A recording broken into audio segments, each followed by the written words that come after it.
So type A people, for example, they walk fast. If you start going for a walk with these people, after 2 blocks you think you're in a foot race. These are people who talk fast. And by the way, if you're a slow talker, they'll finish sentences for you. They eat quickly. These are people who inhale their food. We had a doctor at our hospital, used to go through the cafeteria line, load up his tray with food, and by the time he got to the cash register, his tray was empty. His idea of a relaxing meal was when there was a long line at the cash register. You know, oh, good, I can relax today. You know, one day we invited him to come and sit down. It was a whole new experience for this guy. These are people who drive quickly, and they time everything very tightly. You know, if it takes 20 minutes to get somewhere and they have to have an appointment or a meeting or something, they plan to leave 20 minutes ahead. But if they're ready 25 minutes ahead, they'll find something to do for 5 minutes. They don't want to leave early because they might get there early and then waste 5 minutes.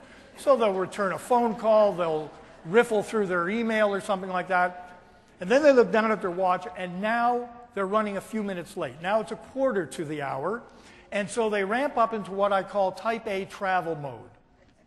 This is where they get on the left lane of the highway, they speed, they honk, they weed lanes, they tailgate, anything to make up time.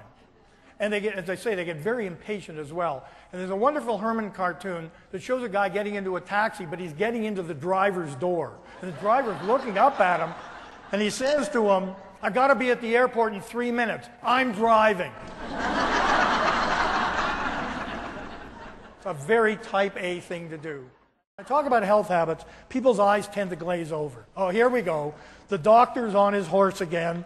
We're going to start learning about jogging and broccoli and all that kind of stuff. Well, here's the message.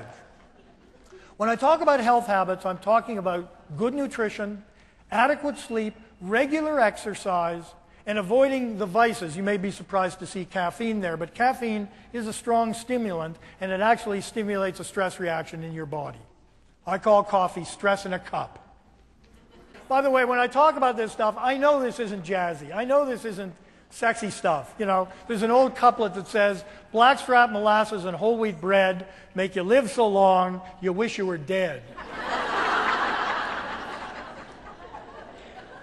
A healthy lifestyle is not that sexy, but it sure pays off.